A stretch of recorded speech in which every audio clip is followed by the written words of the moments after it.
So far, we've been focusing on the DNA that is contained in the nucleus. All of our genomic DNA is housed within the nucleus and it stays there. But there are two organelles, the chloroplast and the mitochondria, that contain their own DNA. This DNA is separate from the DNA within the nucleus of the cell. Now, that DNA within those organelles contain genes that are specific for those functions. Now, that doesn't mean, though, that those organelles can survive or function all on their own. There are actually genes found within the nucleus as well that will help control the production, the division, and some of the overall functions of those organelles. But it's worth talking about here because the DNA in these organelles is actually really important. So in the nucleus, we have the bulk of our DNA, but you can see there's a small amount in each of the mitochondria and the chloroplasts.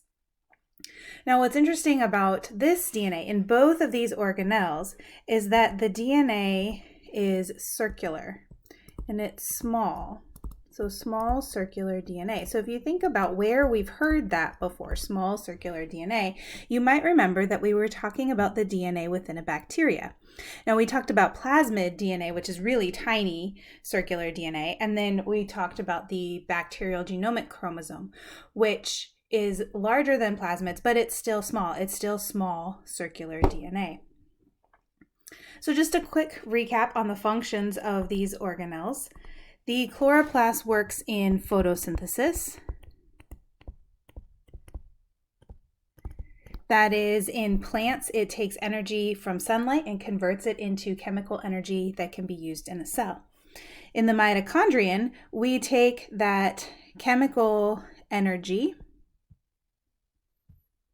and turn it into, chemical energy, and turn it into ATP.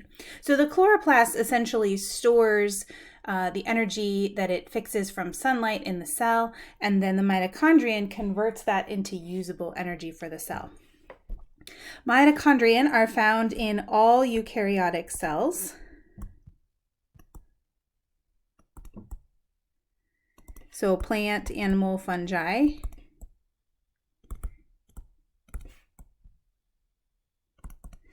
And protists, that's our other group of eukaryotic cells.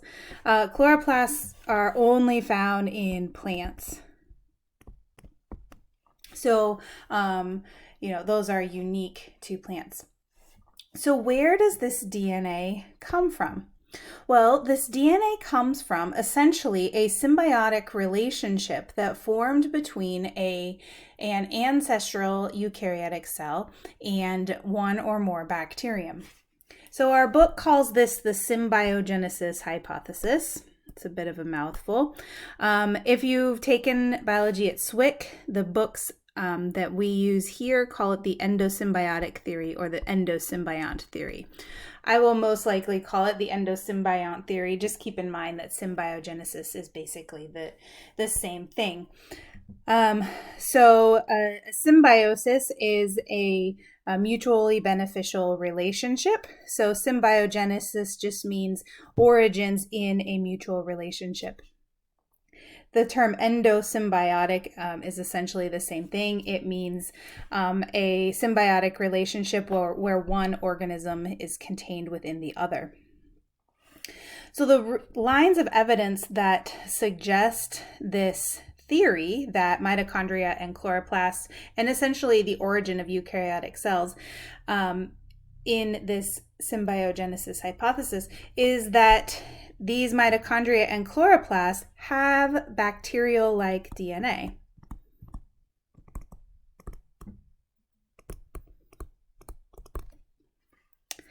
So the theory here is that we have a precursor eukaryotic cell. Now, this would have been some sort of prokaryote, but as part of this process, it would have engulfed a smaller bacterium. and not consumed it. So bacteria take in resources from their environment by sort of absorbing them, surrounding them, and pulling them into their membranes. So this precursor eukaryotic cell would have brought in a bacterium, and instead of essentially eating it, it would have formed a symbiotic relationship with it. And then over time, that bacterium, it sort of evolved into an organelle within the cell. Now, the mitochondrion uses oxygen to produce ATP. So this would have been a bacterium that either could already do this or sort of evolved the systems in place to perform this function within the cell. Now from there, we see a split. So from there, one or more of those bacteria that had taken in the mitochondria may have engulfed a second bacterium called the cyanobacterium. This is basically a blue-colored bacterium that could perform photosynthesis. That is, it could take light energy and store it in carbon molecules. So into carbon molecules. And then the same thing would have happened. That cyanobacteria would have evolved or modified its functions within that eukaryotic precursor cell and eventually led to our plant line. Now, those that did not engulf the cyanobacterium would have continued on to form our fungal or our animal cell lines.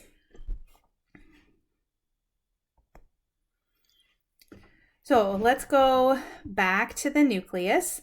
Oh, actually, let me back up. I wanted to say one more thing. Those of you that are familiar with the mitochondria might have heard of something called mitochondrial DNA. Obviously, we're talking about genetics. So I worded that strangely. I wanted to talk about mitochondrial DNA because it's actually kind of interesting.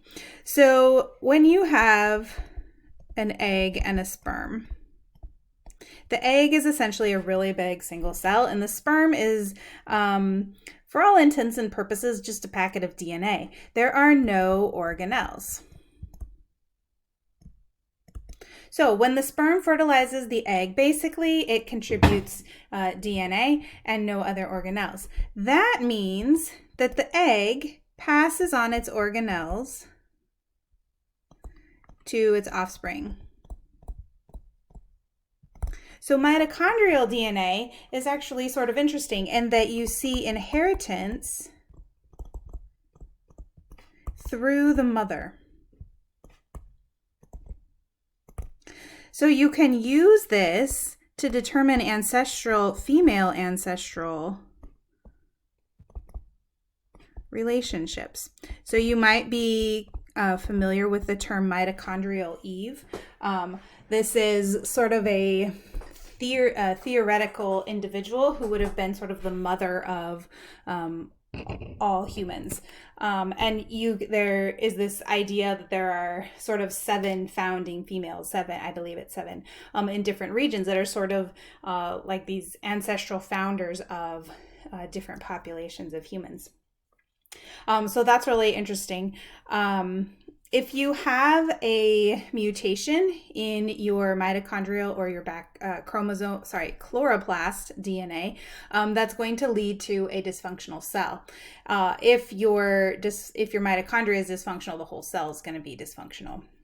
And of course, if you're a plant and you can't make energy from sunlight, well, then you're going to be dysfunctional as well. So the genes that are involved in the mitochondria and the chloroplast are really important for organelle and cell health.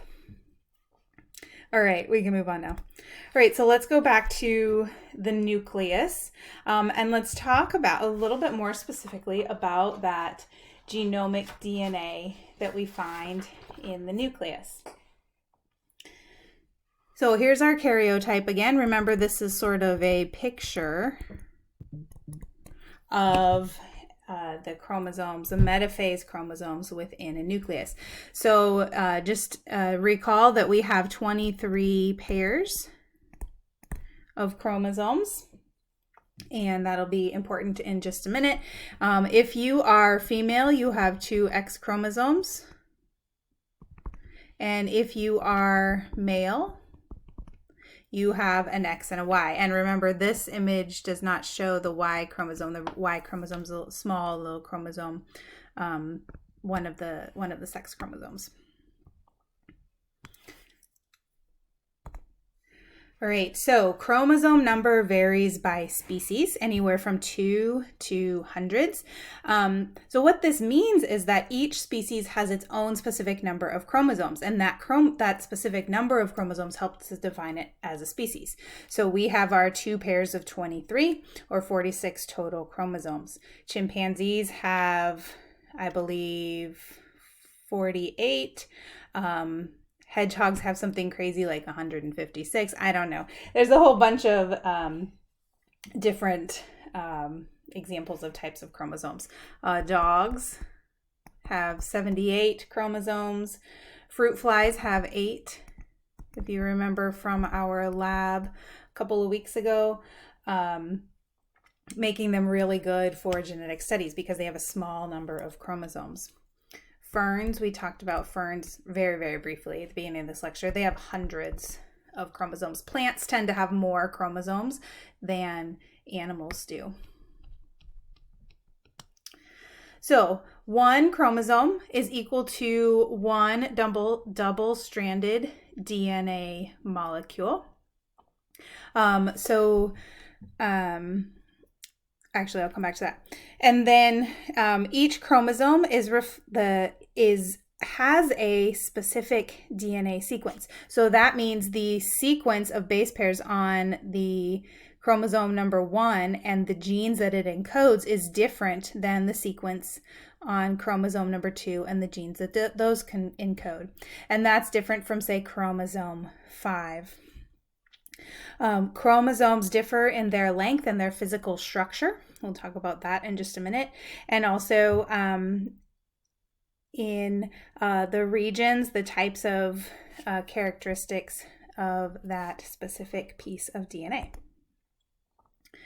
All right, so humans and pretty much all eukaryotic organisms that reproduce sexually have pairs of chromosomes, 1 from each parent.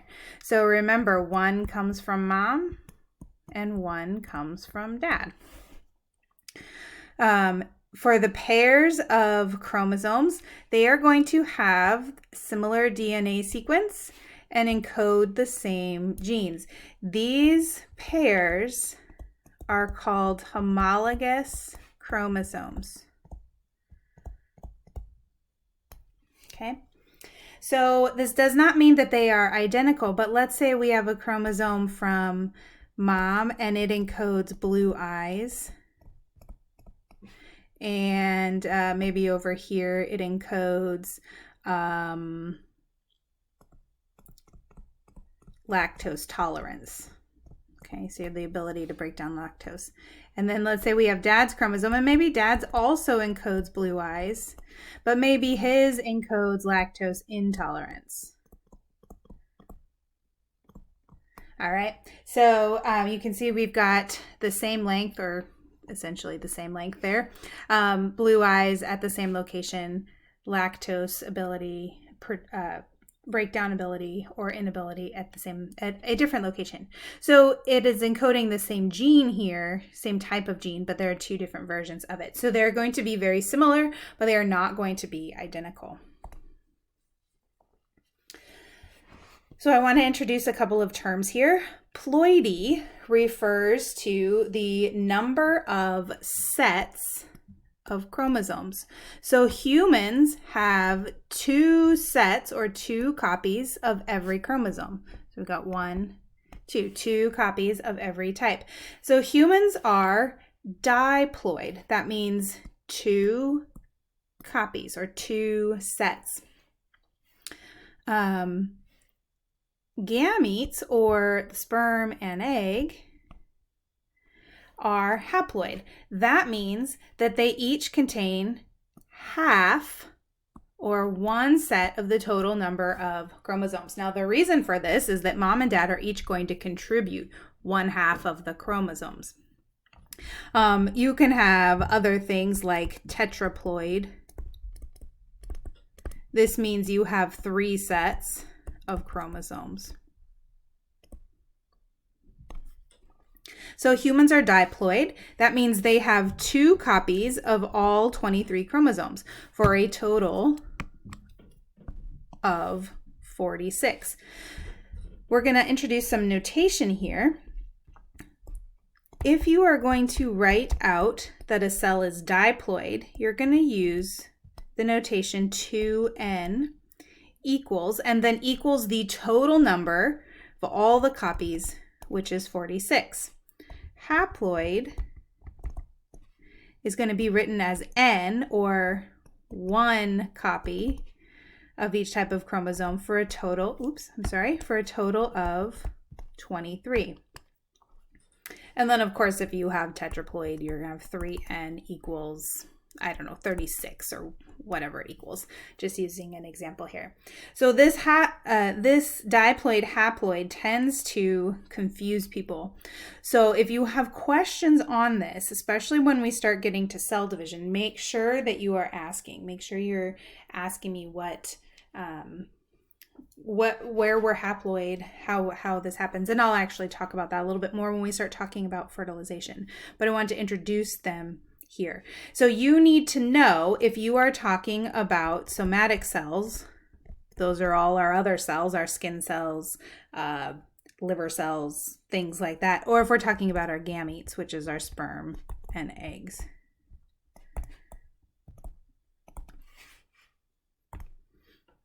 All right, so let's look at this chromosome. Now remember I said that the karyotype is the chromosome at metaphase.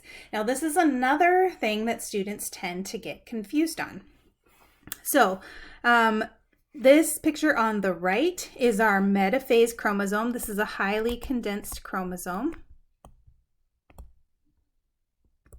Okay, and I know we haven't done cell division yet, but during cell division, the chromosomes are replicated, they condense, and they get ready to be pulled apart. Now, the reason we use these metaphase chromosomes is because they're so tightly packed, they're much easier to see. So we can look at them, visualize them better on our karyotype. But this tends to confuse students because these metaphase chromosomes, and even the ones that we're seeing back here, these are metaphase chromosomes, are actually a chromosome and its replicated copy. So if we are to cartoon this, we have, say this is the chromosome from mom, we'll go purple for mom, and this is mom's identical replicated chromosome. Okay, these 2 chromosomes are called sister chromatids. Now, for all intents and purposes, they are identical along the whole length. Okay, now they may not be 100% identical because changes do happen during DNA replication, but we are going to sort of, just for understanding's sake, assume that these are identical all the way down. So we have mom's chromosome that has been replicated. Now, the reason that we are looking at this, as I said, is just because it's much easier to see. And if you look here, you can see this is sort of the center line between those chromosomes. Just quick review, the tips are called the telomeres. Tips are the telomeres. Centromere is sort of the waistline. Short arm is the P arm. Long arm is the Q arm. So let's practice this. Let's draw a chromosome. So I'm going to grab a different color. That's not going to work. So let's choose to make our chromosome look like this. So here is, here's our chromosome for the day, this blue guy. Now let's say that this is a chromosome from mom, And we want to draw a pair of sister chromatids. So to keep in line with the book, we're going to indicate the sister chromatid like this. We're just going to stick with green. Okay. And that's just to indicate that these are basically identical. This is, remember, the identical copy that is made during DNA replication in preparation for cell division. And remember, these are going to be identical, essentially. Okay. So now, we need to label. So centromere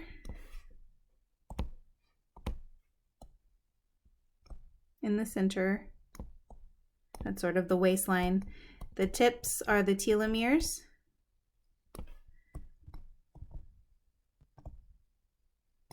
The P arm is going to be the shorter one, and the Q arm is the longer one. All right, so there are essentially no differences between these sister chromatids. There might be very minor sequence differences. But if this chromosome has, let's say, gene capital A on one end and gene capital B on the other, it is going to have gene capital A and gene B when we get to our copies. So now let's draw the homologous chromosome. So let's say that Dad has this chromosome here. This one's going to get passed on by Dad during fertilization. All right, so let's draw his chromosome sister chromatid. So again, we're going to be essentially identical because we are performing DNA replication. I'm not going to redraw the centromere, telomere, all of that business. But let's look at how this might be different. So because these are homologous chromosomes, they're still going to contain the same genes at the same locations. So these are homologous.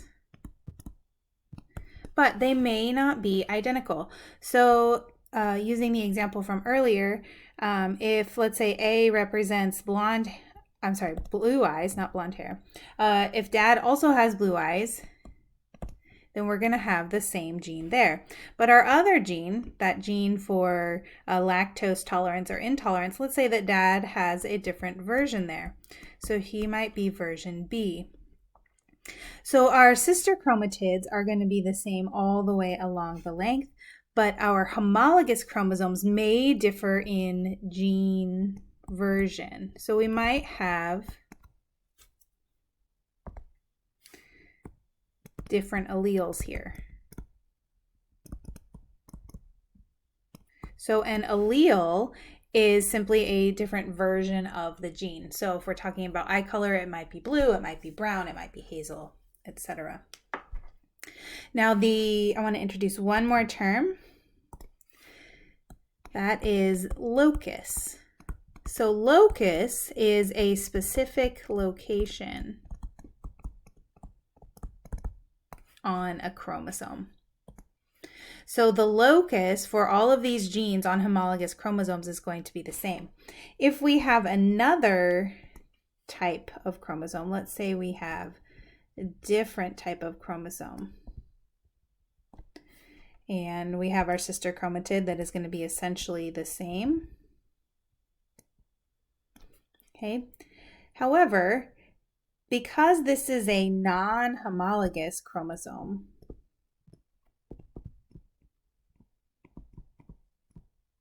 we're going to have different genes on this chromosome than we have on our green chromosome over here. So non-homologous chromosomes are going to have completely different genes at completely different locations. And so if we go back to this karyotype, here we have for chromosome 3, we have our homologous chromosomes from mom and dad. Number 4 is going to be a non-homologous. They're going to be a copy from mom and dad, but they are going to contain different information. Now, each of these is actually the metaphase. If we draw these blue ones up here, they're actually the metaphase chromosomes. So these are actually sister chromatids here. So this is 2 pairs of sister chromatids for homologous chromosomes.